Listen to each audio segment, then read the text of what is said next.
Hey guys, it's Mitch. How's it going? We're back with more of the X-Men, but we're not taking a look today at the Genosha storyline or anything to do with the Brood. We're taking a look at what may be one of the most successful crossovers in the history of the X-Books as we start Inferno. So we're going to take a look today at Uncanny X-Men number 239. But just before we get into it, if you enjoy the channel, if you feel like you might want to help out a little bit, go subscribe on my Patreon. Links are in the description, gives you early access to everything I do, helps out the channel, and helps to buy new comics. So this has been a while in the making. I mean, technically since Uncanny number 168, which we did cover, when Madeline Pryor was first introduced. At that time, Jean Grey was dead, and she'd been dead for some time, and Chris Claremont felt like fucking with Cyclops. And there was all sorts of turmoil over that. Was she related in some way? Was she a clone? Was it some sort of evil plot? And eventually it was determined, no, she's just a woman who happens to look and sound quite a bit like your dead ex-girlfriend. And they eventually bonded, they got married, they had a kid together, and they started a life together. And the intention at the time from Chris Claremont was to have Cyclops retire from the team and sort of graduate out. And he'd have his own quiet little life with Madeline, probably up in Alaska or something. And every once in a while, he'd come out of retirement to help out with the team, but the team itself would have new characters come in all the time.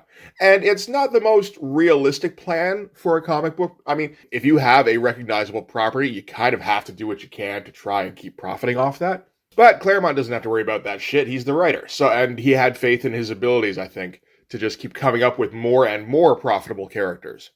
And I mean, with reasonably good reason at that point. He was the one who wrote Giant Size X-Men number 1, which introduced like what were most of the X-Men at the time they were getting into the 170s in Uncanny. And honestly, it's just a nice idea to be able to say, okay, you know what, this character's done enough for us. Let's have it have a nice, happy retirement. But that was never going to happen because in the mid-80s, of course, the X-Men became extremely popular, so much so that Marvel Editorial decided it was a good idea to do what was basically a spin-off book, only using the original members of the team, because they weren't in use at the moment. And there was a problem there because one of the original characters was dead. And I mean, like, very definitively dead. No action serial, oh yeah, we know, we saw them fall off a cliff. Oh wait, no, he hung on to a vine on the side. No, she got, like, full-on vaporized. So they had to write their way out of that. And then there's the problem of, well, wait a minute, Scott is married to this other woman who looks exactly like the character we just resurrected. And so now he's going to be leaving his wife alone while he goes on adventures with his previously dead ex-girlfriend? That doesn't seem like a conflict to anybody? And I imagine the counter-argument to that was, well, conflict is stories, so. And it's like, well, yeah, but Scott's supposed to be likable, and like a dude who abandons his family to go and hang out with his ex-girlfriend, regardless of whether or not she used to be dead, it's a little bit like, ugh. And then there was the whole business where the X-Men were thought to be dead by most of the world, including Madeline. We haven't seen Scott's reaction to that because I imagine that would have happened in X Factor if it happened anywhere. I'm not sure if they addressed it. I would hope they did. But now Madeline and the X-Men are in hiding in Australia.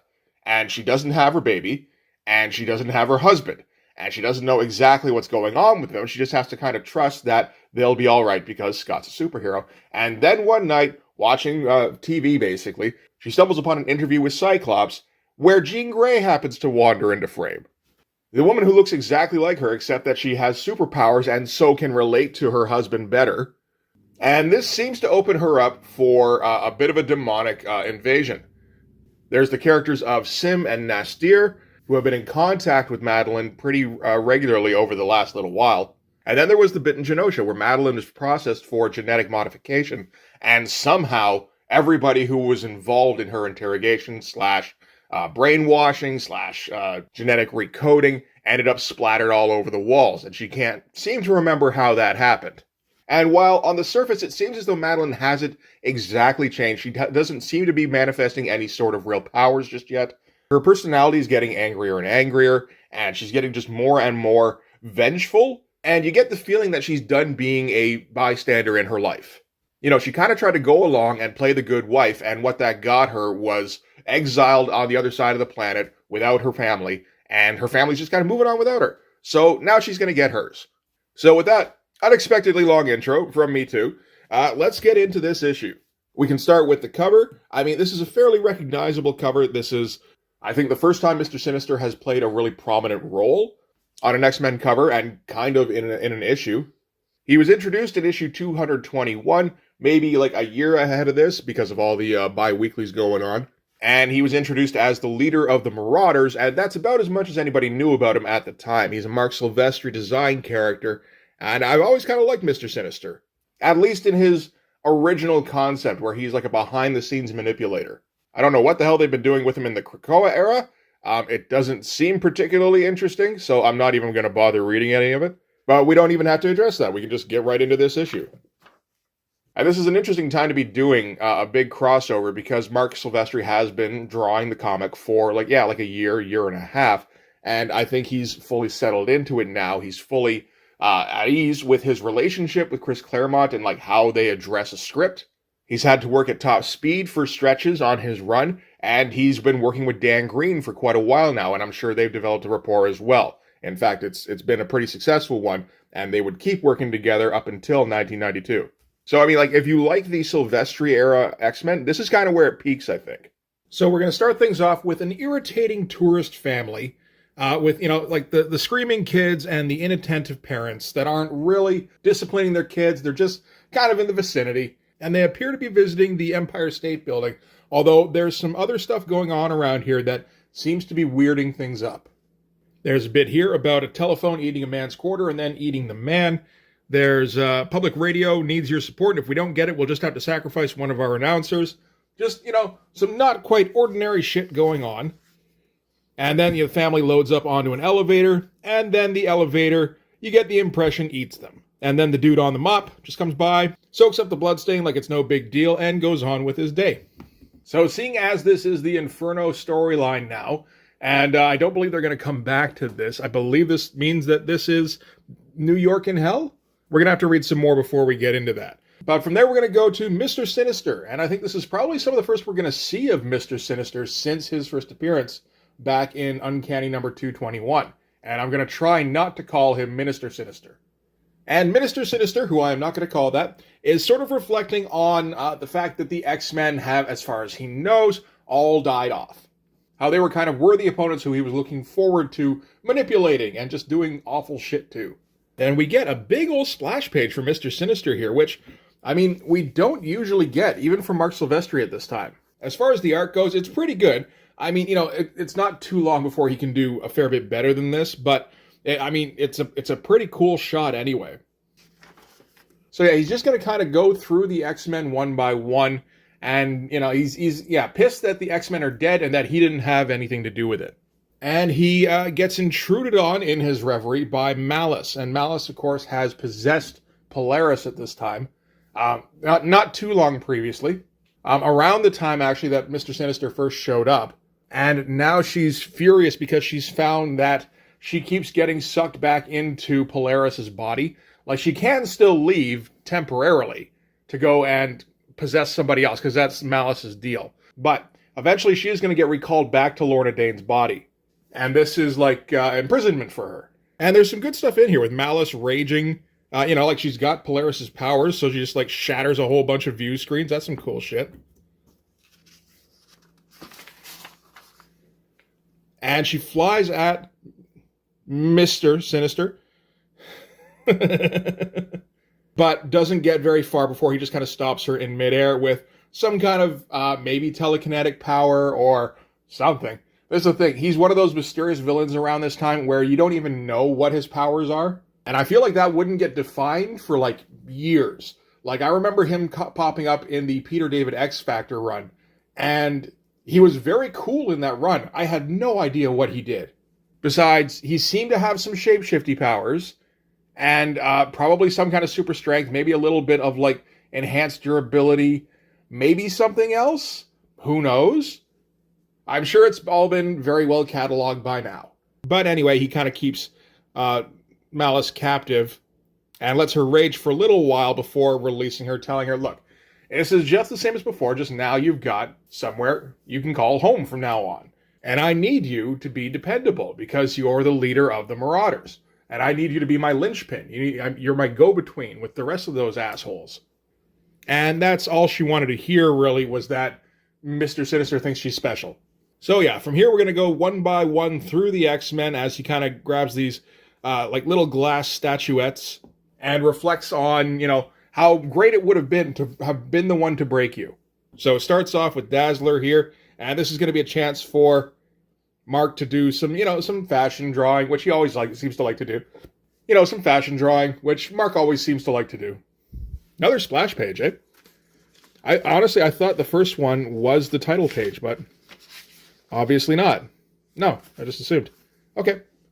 And it's an alright shot. Looks like some pretty realistic proportions. And she walks into a dive bar, and everybody's like brawling. And of course, they all immediately stop to watch this hot babe walk into their bar. And she just kind of walks right up to the stage where they're playing something, and she's going to join them. Longshot is also here. He's here to watch the show. And she's going to break into a rough, raunchy rendition of Proud Mary. And I don't even know what the fuck that means. Like, I know Proud Mary. I don't know how you make that raunchy. Anyway, she's doing her thing. She's, singing and doing the light show. The place essentially turns into a disco. Longshot comes up to congratulate her after her set, and end with Mr. Sinister snapping the little glass figurine. There's some great little drawings in here, like this shot here of the crowd just kind of stopping to stare at Allison is all great stuff. Like the separation of everybody for one thing, the proportion. There's a good bit of cartooning going on in here. Like, he's not taking this drawing super seriously. He's got like the gestural line going on. It's a very nice just like freeze frame. This shot here of this guy, just like this average dude who's hanging out in the bar. It's a great little face. Not one you'd typically think of with Mark. Great shot of Allison's face here. Probably not traced off porn, right? And the shot here of Mr. Sinister, also pretty good. So, yeah, you might have thought with the way that ended that Mr. Sinister shattering the glass would have some effect on Allison. Doesn't seem to have been the case, though. He really is just kind of going through his Hummel collection going, no, snap, nope, snap, nope, snap. So from there, he turns to Havoc. So this issue is really kind of like a reset, like a find your footing kind of issue. We are about to dive into this big crossover, so just here's an issue to just let you know exactly where everybody stands. And Havoc is all twisted up, as he tends to be. For one thing, Polaris got possessed by Malice. That sucks. I don't think he knows that. All he knows is that Polaris somehow turned bad. He doesn't realize that she was possessed.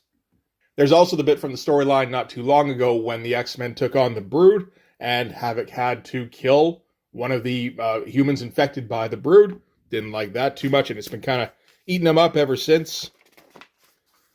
He really is just like a very emo boy, And over the horizon comes this big like fireworks display, and it turns out it's Dazzler and Longshot speeding home after the set. And I guess Dazzler's turning the sound of the motorcycle into a light show as they go, which is pretty cool.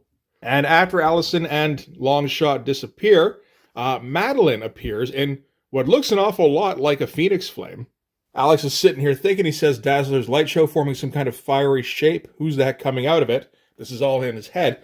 And Madeline says, only me. And he's like, oh, sorry, I didn't realize I was talking out loud. And of course, readers know that he wasn't. He was thinking. So that's something. And she kind of addresses it. She's like, and if I weren't, wouldn't it be a kick if I could read minds? Because, of course, Madeline isn't supposed to have powers. And the reason she's out here is just, she saw Havoc out running. She kind of followed him along on the monitors. And, saw him fall down and decided to come out and just check up on him. So we're starting a little bit of a thing between Madeline and Havoc that has been kind of hinted at for a couple of issues now, I think. I remember there was a weird moment in the last one where it kind of seemed like they were already a couple. So maybe Chris kind of lost track of things for a little bit there. I'm not for sure. Or maybe Madeline is just getting ahead of herself and now she's ready to start seducing the next Summers in earnest. I don't know. But from what I recall, that is going to play into the Inferno storyline. So from there, we cut to Mr. Sinister talking about Storm, who has probably changed the most out of everybody over the course of, from when she was first introduced till now. And will continue to change, really. We cut to Storm, who is checking out all of her previous looks on the monitors, going, God damn, I wore a lot of clothes.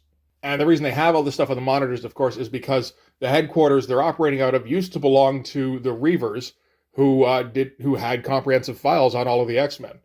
Which is kind of interesting, and she's just kind of flipping through the information they have in these monitors, and she comes across the last thing that Madeline Pryor saw, which is the interview with Cyclops and Jean Grey. And Storm loses her fucking mind, because this is the first she's hearing about Jean Grey still being alive, and goes shooting off through the headquarters screaming for Wolverine. And we get our Mark Silvestri Jean Grey, which is not something you're going to see very often at all. When Mark Silvestri draws Jean, it feels like, I remember when the first Fantastic Four movie came out, and they called Jessica Alba in that needlessly dishy as Sue Storm. That feels like how Mark Silvestri draws Jean Grey. Cut to Wolverine, who's, I believe, outside, and this, like, gale force wind just comes and sweeps him up and, like, throws him through the fucking atmosphere. And, of course, it's Storm who grabs him out of the air and is absolutely furious that Jean is alive, and he must have known about this. And, yeah, she kind of tackles him to the ground and, you know, demands that he tell her when he found out. And it's back during the mutant massacre, actually, when they were in the tunnels, the Morlock tunnels, and Logan caught a scent that couldn't be what he thought it was, which I'm pretty sure is in there. I'm not 100% sure if Claremont knew exactly what it was when he wrote that, but I guess that would make sense because X-Factor is also part of the mutant massacre. Okay, yeah, okay, sure. And then he's caught her scent once or twice since then, and he hasn't said anything because, I mean, you know, he knows that Jean's dead. He watched her die. And he didn't say anything to Storm because it was a case of he didn't know if it was true. He didn't know if his senses were playing tricks on him. If maybe he really wanted her to be alive and was like believing it so hard that he was like just remembering it really hard. And that's enough for Storm to let up and, you know, let the storm break off him. The art here, like this page here is pretty good where Storm is just like raging on Wolverine. This one here, that's a pretty rough shot of Wolverine there. Just kind of a tough angle, I guess. I mean, I would have thought that Silvestri had that under his belt by now, but yeah, maybe not. From there, we cut to Psylocke training with Rogue and Colossus. Because we're in between storylines, you might as well get a training montage in there somewhere. I feel like this is where Liefeld gets it from. It's just, yeah, no, they're always training. It's like, no, they're training when they don't have something better to do. Which is not actually that often. It's just that Liefeld can never think of something better for them to do. So anyway, Rogue goes flying at Psylocke, but Psylocke kind of just projects an image of herself for Rogue to smash into. Colossus tries to jump her from behind, but she's able to jump out of the way. And then Colossus snags her anyway and like tosses her a few hundred feet. This is some fun stuff. At least we got some action stuff in this. I'm pretty sure that's the only reason to have this. Anyway, once she lands, Rogue like restrains her and is still taunting her, still wants to go at her. And this is a little different. Rogue's going a little bit hard at Psylocke here, and it feels like Claremont wants to remind us that Rogue has a pretty dark streak. Like, she used to be a villain, she stole Ms. Marvel's powers, all this stuff. I mean, I assume that's kind of the point because we are doing the Inferno thing where people have, like, their dark streaks become more predominant. But awesome close-up of the eyes here. That just looks fucking amazing, and I'm going to copy that. Next time I have to do like a front-on shot of a woman, that's what I'm copying. Psylocke kind of mind blasts her and knocks her out, and wakes up again, but it's not her this time. It's Carol again. Carol seems to be coming to the fore more often now, ever since the bit in Genosha. So with Carol in control, there's no real threat to Betsy. So she's talking about her armor and how great it is, how she didn't really take any kind of lumps from Colossus throwing her around. And Mark gets to do a little swimsuit special sequence.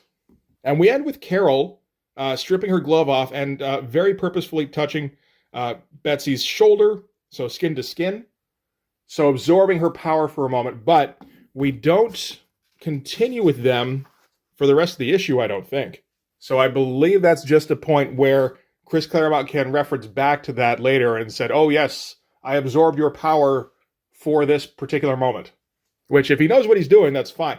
And I mean, the thing is, if he never references back to it again, is anybody going to remember? You know? Okay, so we cut back to Sinister, who is still going through his figurines, what he's got left, and he gets to Madeline, and he seems to pay special attention to the Madeline statuette. Which, I mean, you know, if you're familiar with the story, you know why, but I don't believe the reader is meant to at this time. Cut to Alex, who is sunbathing. All right. And he's just kind of daydreaming. He's kind of going through his head, like dancing with Madeline at her wedding. There's the bit with Lorna about how she betrayed him recently. Well, betrayed like the X-Men recently. Wanders back into Madeline and they go back to dancing. And then he kind of comes out of it and Madeline's right there in front of him. And she's got like a slinky dress on, and she's, she's kind of throwing her curves at him. And he's like, dude, no, that's not cool. Sister-in-law, bad. But she does go inside to where the bed is, and she kind of, convinces Havoc to follow her in there. So, good on you, Havoc. Go get some. So from there, we cut back to Sinister, who has little baby Nathan. And this part, I got to admit, I'm completely out to sea on. I haven't been reading any X Factor around this time. I didn't read any of the X-Men before the 220s, I believe it was. So I'm not sure exactly why Sinister has baby Cable, particularly since I'm pretty sure he's going to be back with Cyclops in a good year or two from now. But apparently he's part of Mr. Sinister's plans going forward. There's also a single panel here with Nastir, who just shows up to let everybody know that he's here too. I'm not even sure where he is. You get the feeling he's hanging out in in Minister Sinister's headquarters. It's a little confused, but it is the prologue until the thing kicking off. It's not the most important issue. You can kind of fudge the details a little bit at the beginning here. And we're going to end with Madeline post-coital with Alex here. Alex is sleeping. She goes out on the balcony. And Nastir shows up to kind of give her a sit rep. So this is kind of confirmation of stuff that we've been seeing up until now. The last time that we saw them was when Madeline was in the genetic remodification chamber on Genosha. Nastir just kind of showed up in the middle of that, and Madeline said, not now. So I wasn't sure what exactly was going on, whether they had previously had some kind of communication, which we just hadn't seen, or whether that was like Madeline's subconscious mind that has made alliances with Nastir without her conscious mind knowing about it. I don't know exactly what the deal is there, but it seems as though they are in open communication. And we find out what exactly Madeline is after. She wants the Marauders so that the X-Men can pay them back for the misery they've caused. But most of all, she wants her son. And that's the most important thing in her life right now. And we've got a pretty cool little ad for Inferno here. So these are the issues that we're going to be taking a look at for the most part. We're actually not going to bother with the New Mutants issues in this case because it's more of a separated storyline as far as I can tell. It's more the New Mutants against Sim, and I believe Magic is predominant in that, and I think Colossus comes by. I did consider getting those, but it does really seem to be its own little side story. And then more ads for Inferno. They were hyping up Inferno quite a bit, at least in the pages of the X books. But anyway, that is it for Uncanny X-Men 239. So, Inferno is impending. I gotta say, I've been looking forward to this. We've been building up to this for quite some time. Effectively since we started looking at the beginning of the Mark Silvestri era.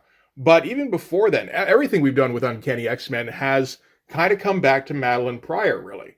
And as far as I understand it, this is the culmination of the Madeline Pryor storyline. So I'm looking forward to getting through this.